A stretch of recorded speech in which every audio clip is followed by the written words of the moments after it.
ام حسبتم ان تدخلوا الجنة ولما يأتكم مثل الذين خلوا من قبلكم مستهم البأساء والضراء وزلزلوا حتى يقول الرسول والذين آمنوا معه متى نصر الله ألا إن نصر الله قريب يسألونك ماذا ينفقون قل ما انفقتم من خیر فللوالدین والاقربین والیتامى والمساکین وابن السبیل وما تفعلوا من خیر فإن اللہ به علیم۔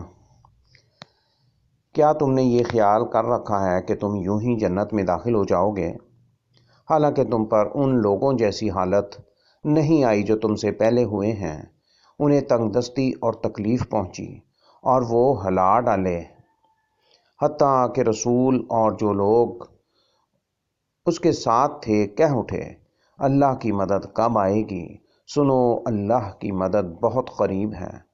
وہ آپ سے پوچھتے ہیں کہ کیا خرچ کریں، آپ کہہ دو تم مال میں سے جو بھی خرچ کرو وہ والدین، قرابت داروں، یتیموں، مسکینوں اور مسافروں کے لیے ہے، اور تم نیکی میں سے جو کچھ بھی کرو گے تو یقیناً اللہ اسے خوب جاننے والا ہے۔ انبیاء علیہ السلام اور ان کے متابعین کے لیے آزمائشیں کا بیان۔ ام حسبتم، کیا تمہارا خیال ہے کہ تم یوں ہی جنت میں داخل ہو جاؤ گے، حالانکہ تمہاری اس طرح آزمائش نہیں ہوئی جس طرح تم سے پہلے ان لوگوں کی گئی جو انبیاء کے پیروکار تھے، کہ تم ایسے صبر کرو جیسے انہوں نے صبر کیا۔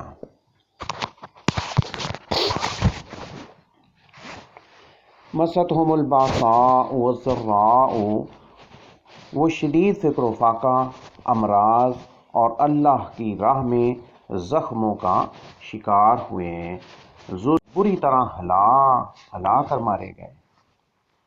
حتیٰ یقولا، یہ مشکلات اور آلام جاری و ساری رہے حتیٰ کہ رسول اور اس کے رفقا پکار اٹھے متی نصر اللہ، اللہ کی مدد کب آئے گی۔ یہ بات انہوں نے حصول مدد کے لیے کہی کیونکہ اسے بہت تاخیر ہو گئی تھی، تو اللہ تعالیٰ نے انہیں ان الفاظ میں خوشخبری دی، الا ان نصر اللہ قریب، سن لو اللہ کی مدد بہت قریب ہے۔ انفاق فی سبیل اللہ کے لیے مصارف کا بیان۔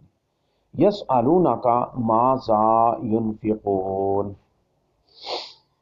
انہوں نے پوچھا تو یہ تھا کہ کیا چیز خرچ کریں، مگر جواب میں انہیں مصرف کی تفصیل بتائی گئی، جس سے یہ تنبیہ مقصود ہے کہ مصرف کا مقصد مقدم ہے۔ یہ بحث آیت ذوی القربى والیتامى والمساکین وابن السبیل، سورۃ البقرہ 2 نمبر سورت، آیت نمبر 177 کی وضاحت میں گزر چکی ہے۔ کتب علیکم القتال وہو کرہ لکم وعسیٰ ان تکرہوا شیئا وہو خیر لکم وعسیٰ ان تحبوا شیئا وہو شر لکم واللہ یعلم وانتم لا تعلمون، تم پر اللہ کی راہ میں لڑنا فرض کر دیا گیا ہے جبکہ وہ تمہیں ناگوار ہے، اور ہو سکتا ہے کہ تم کوئی چیز ناپسند کرو اور وہ تمہارے لیے بہتر ہو، اور ہو سکتا ہے کہ تم ایک چیز کو پسند کرو اور وہ تمہارے لیے بری ہو، اور اللہ جانتا ہے اور تم نہیں جانتے۔ قتال کی فرضیت، کوتیبہ فرض کر دیا گیا ہے۔ اہل ایمان کی جملہ آزمائشوں میں سے ان پر قتال کی فرضیت بھی ہے۔ قتال سے مراد کفار سے لڑنا ہے۔ کرہ سے مراد وہ مشقت ہے جو دل کو ناگزار گزرتی ہے۔ جہاد میں ناگواری اسی لیے تھی کہ اس میں مال نکالنا پڑتا ہے، اہل و عیال اور وطن سے جدائی اختیار کرنا پڑتی ہے، نیز جان قربان کرنے کے لیے اپنے آپ کو پیش کرنا پڑتا ہے۔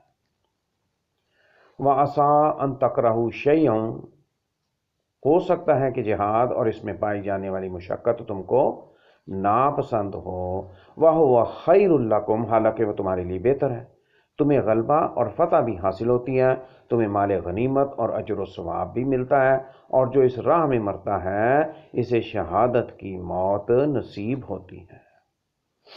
وَعَسَىٰ أَن تُحِبُّوا شَيْئًا، ہو سکتا ہے کہ تم راحت اور ترک جہاد کو پسند کرو۔ شَرٌّ لَكُمْ، بسا اوقات تمہارے دشمن تمہارے خلاف طاقت پکڑ کر تم پر غالب آ جاتے ہیں اور تمہارے گھر برباد کرنے کا سوچتے ہیں، تو جہاد جو تم ناگوار جانتے تھے، اس سے جس کا تمہیں خوف تھا، اس سے بھی زیادہ سختی کا سامنا کرنا پڑے گا۔ اس کے ساتھ ساتھ جہاد کے دنیاوی اور اخروی فوائد سے بھی ہاتھ دھونا پڑے گا۔ واللہ یعلم، اللہ کو معلوم ہے کہ کس میں تمہاری بہتری اور فلاح ہے۔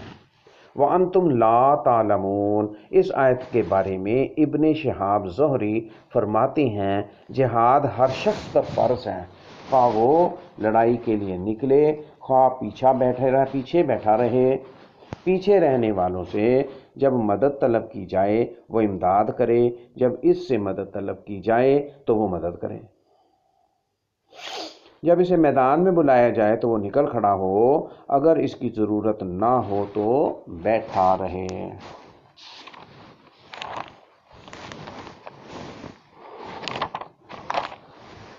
یسألونک عن الشہر الحرام قتال فیہ قل قتال فیہ کبیر وصد عن سبیل اللہ وکفر بہ والمسجد الحرام واخراج اہلہ منہ اکبر عند اللہ والفتنۃ اکبر من القتل ولا یزالون یقاتلونکم حتی یردوکم عن دینکم ان استطاعوا ومن یرتدد منکم عن دینہ فیمت وہو کافر فاولئک حبطت اعمالہم فی الدنیا والآخرہ وَأُولَٰئِكَ أَصْحَابُ النَّارِ هُمْ فِيهَا خَالِدُونَ۔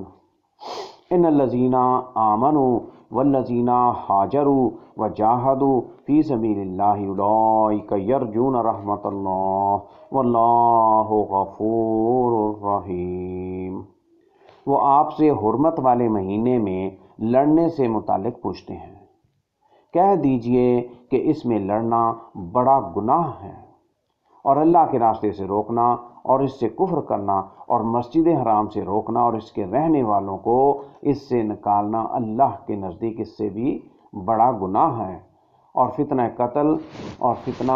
قتل سے بھی بڑھ کر ہے، اور وہ تم سے لڑتے رہیں گے حتیٰ کہ تمہارے دین سے پھیر دیں، اگر ان سے بن پڑے، اور تم میں سے جو اپنے دین سے پھر جائے پھر اس حال میں مرے کہ وہ کافر ہو، تو یہ وہ لوگ ہیں جن کے اعمال دنیا اور آخرت میں ضائع ہو گئے، اور یہی لوگ آگ والے ہیں اور وہ اس میں ہمیشہ رہنے والے ہیں۔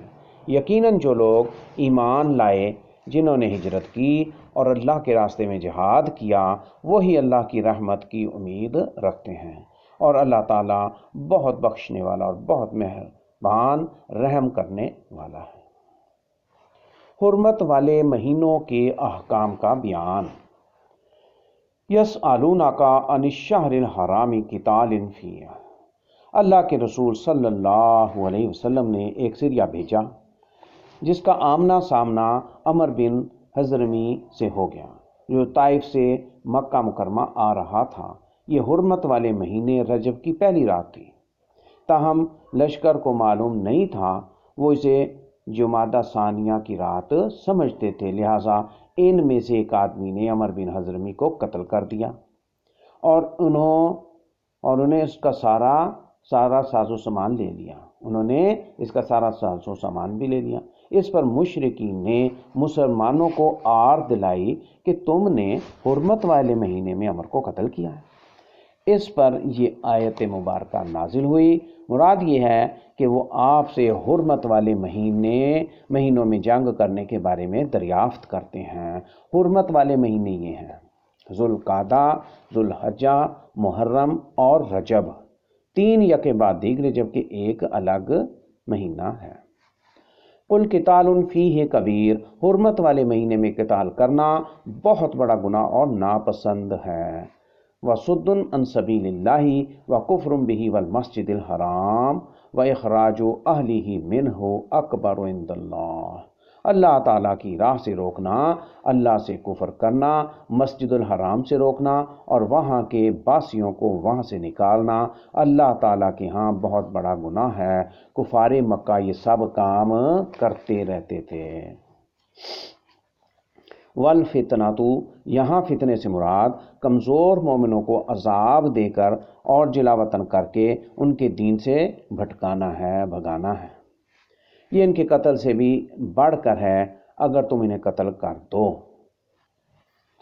ولا یزالون، وہ تم سے جنگ جاری رکھیں گے اور دشمنی ترک نہیں کریں گے، حتیٰ یردوکم، یہاں تک کہ تمہیں اسلام سے کفر کی طرف لوٹا دیں۔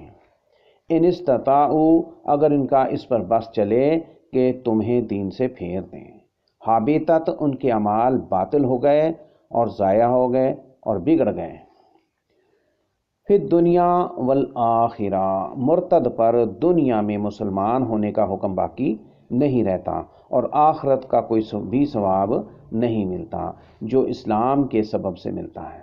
جب وہ کفر پر مرتا ہے تو اس کے حقدار اس کے اہل و عیال ہوتے ہیں۔ مہاجرین و مجاہدین کے لیے اللہ تعالیٰ کی رحمت کا بیان۔ ہاجرو، انہوں نے دارالکفر سے دارالاسلام کی طرف ہجرت کی۔ یرجونا رحمت اللہ، یہ آیت حضرت عبداللہ بن جہش کے ذریعہ کے بارے میں نازل ہوئی۔ انہوں نے عرض کیا، اللہ کے رسول صلی اللہ علیہ وسلم، کیا ہم یہ امید کر سکتے ہیں کہ یہ معرکہ ہمارے لیے غزوہ شمار ہوگا اور ہمیں مجاہدین والا اجر دیا جائے گا؟ تو اللہ تعالیٰ نے انہیں بتایا کہ وہ اپنے ایمان، ہجرت اور جہاد کی بدولت اجر کے امیدوار ہیں۔